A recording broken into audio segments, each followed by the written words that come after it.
কি গিন্নি কি বানানো হচ্ছে বলো? এই যে তোমার জন্য মাংস বানাবে? আজকে একটুখানি মাংস বানাবো নিজে হাতে বানাবে তোমার জন্য। আমার জন্য? অনেকদিন বলো তোমার হাতের মাংস খাচ্ছি না। এটা ঠিকই, তুমি হয়তো ডেইলি রান্না করো না, বাট যখন রান্না করো মাশাআল্লাহ হাত চাটিয়ে দি বলো। একদম একদম সেই বানাও সেই। চলো এবার মাংসটাকে একটু ম্যারিনেট করব। ম্যারিনেট কি দিয়ে করছো? যে ভিনেগার নিয়েছি, এখানে সমস্ত মশলা করা আছে, পেঁয়াজ বাটা, রসুন বাটা, লঙ্কা বাটা আর টক দই সব নেবো, টক দই নেবো, নিয়ে ম্যারিনেট করবো। আচ্ছা ঠিক আছে, তো খুলতেই পারছি না এটা আমি। এই জাস্ট একটুখানি, আমি তেমন ভালো রান্না বান্না পারি না। কে বলেছে রান্না পারো না? যতটুকু পারি মাঝে মধ্যে বরকে করে খাওয়াই।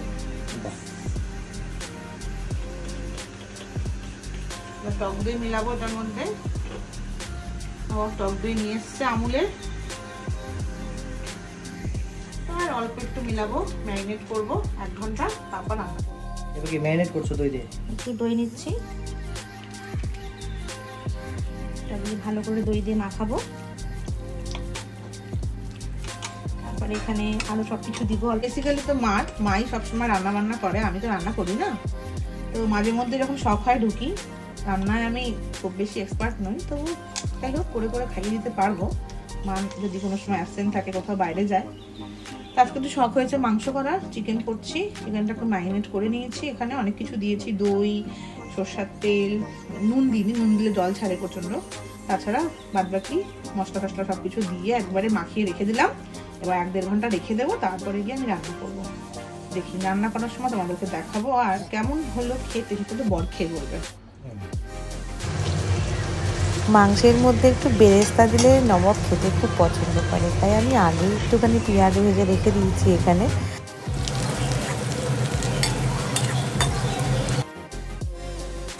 রান্নায় যে বেশ পটু আমি তা কোনো কালেই নই, তবুও বিয়ের আগে কম বেশি একটু রান্নাবান্না করতাম, শখই করতাম। মা খুব একটা করতে কখনোই দিত না। আর বিয়ের পরে শ্বশুর বাড়িতে গিয়ে রান্নার দায়িত্বটা শাশুড়ি মাই সামলাতো, সেরকমভাবে কখনোই করতে হয়নি।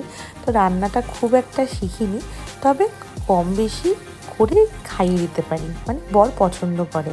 আর এখন তো মায়ের কাছে থাকি, কারণ মিভানকে মাই দেখাশোনা করে। আর মার কাছে থাকলে তো মেয়েদের রান্নাবান্নার কথা ভাবতে হয় না, মা থাকলে মাই যত্ন করে করে খাওয়ায়। তো সবসময় বরাবরকার মতো মাই রান্নাবান্না করে। যখন আমার একটু মন চায়, একটু মনটা ভালো করতে চাই, যখন হাতে তো সময় থাকে, তখন মনে হয় একটু কিছু করি, রান্না করে সবাইকে খাওয়াই। তো সেরকমই আজকে একটু মন চাইছিল, তাই জন্য চিকেন বানিয়ে ফেললাম। অনেক দিন পরে রান্নাঘরে ঢুকে কিছুই খুঁজে পাচ্ছিলাম না, আর রান্না করতে গিয়ে সব কিছু এদিক ওদিক করে রান্নাঘরের আরও 12টা বাজিয়ে দিয়েছি। যাই হোক, আমাদের যে দিদি বাড়িতে আমাদেরকে সাহায্য করে, সেই দিদি ভীষণ ভালো, আমাকে সব জোগাড় করে দিয়েছে। আর আমি জাস্ট খুন্তি নাড়িয়ে রান্নাটা করে ফেলেছি। আর এই যে ভিডিওগুলো, এই ক্লিপগুলো নিয়েছে হচ্ছে আমাদের ছোট্ট মামাই এসেছিল, ও 2 দিন থাকবে বাড়িতে। তো ওকেই বললাম, মামাই কেউ নেই, তুই আমাকে ভিডিওগুলো করে দে। তো মামাই ভিডিওগুলো বানিয়ে দিল, আর আমি রান্নাটা শেষ করে ফেললাম। অনেক দিন বাদে রান্না করছিলাম তো, তাই একটু তাল পাচ্ছিলাম না, কতটা সেদ্ধ করতে হবে, কতটা কষাতে হবে। যাই হোক, একটু পরপরই ইলেকট্রিক কেটেল থেকে গরম জল নিচ্ছি আর কষাচ্ছি। ভালো করে কষিয়ে যতক্ষণ না লাল লাল একটা রং আসলো, ততক্ষণ আমি রান্না করেই গেলাম। যাই হোক, দেখে তো মনে হচ্ছে খুব টেস্টি হয়েছে। তখনও আমি টেস্ট করিনি, প্রথম টেস্ট করালাম হচ্ছে আমাদের বাড়ির যে দিদি আমাকে সাহায্য করেছে কাজে, সেই দিদিকে। দিদি তো খেয়ে বললো খুব ভালো হয়েছে, ভাই আজকে হাত চেটেই ফুটিয়ে খাবে। তো দেখা যাক দিদির ভাই কেমন খায়, সেটা তো একটু পরেই বুঝতে পারবো। এরপরে বেরেস্তাগুলো ভিজে রেখেছিলাম, ওগুলো ওপরে একটু ছিটিয়ে দিলাম, বেরেস্তার একটা আলাদাই ফ্লেভার আসে। আর এই বেরেস্তার ফ্লেভারটা আমারও খুব পছন্দের, আর নবাবও ভীষণ পছন্দ করে। তো এটা একটু ছিটিয়ে দিচ্ছি ওপরে। আমার বরের খুব পছন্দের, এই মাংসের মধ্যে একটু বেরেস্তা দিলে খুব ভালো খায়, তাই জন্য একটু বেরেস্তা আমি আগেই তুলে রেখেছিলাম, পেঁয়াজ ভেজে ছিটিয়ে দিচ্ছি মাংসে। এটা ঢাকা দিয়ে রেখে দেবো। এটা আমাদের মাংস চিকেন। এবার দেখো কে এসেছে আমার রান্না করা চিকেন টেস্ট করতে। কষ্ট করে মাংস রান্না করলাম, এবার আমাকে সার্টিফিকেট দেবে, এবার আমাকে সার্টিফিকেট দেবে। আমি কেমন রান্না করেছি। এই যে আরেকজন এখানে বসে বসে আইসক্রিম খাচ্ছে, আরেকজন সারা দুপুর লাফালাফি করে একা একাই ঘুমিয়ে গেছে।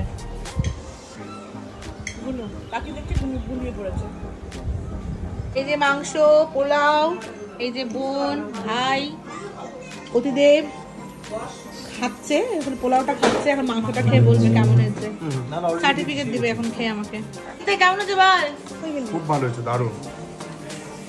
অনেকদিন পর একটা স্বাদের মাংস খাচ্ছি, অনেকদিন পর। এবার আমার তো স্টার্টার হয়ে গেছে, খেয়ে আমাকে সার্টিফিকেট দিবে কেমন হয়েছে। বাবাও খাচ্ছে, পাপা চিকেন খাচ্ছ, কেমন হয়েছে একটু বলো। কেমন হয়েছে বাবা? শোনা বলে ইয়াম্মি বলো মা, বলো ভাই, বলো মা, ভাই বলো মা। ঝাল ঝাল চিকেন খাচ্ছে। এই যে এবার একটু আমি খাই, দেখি কেমন হলো। অসাধারণ।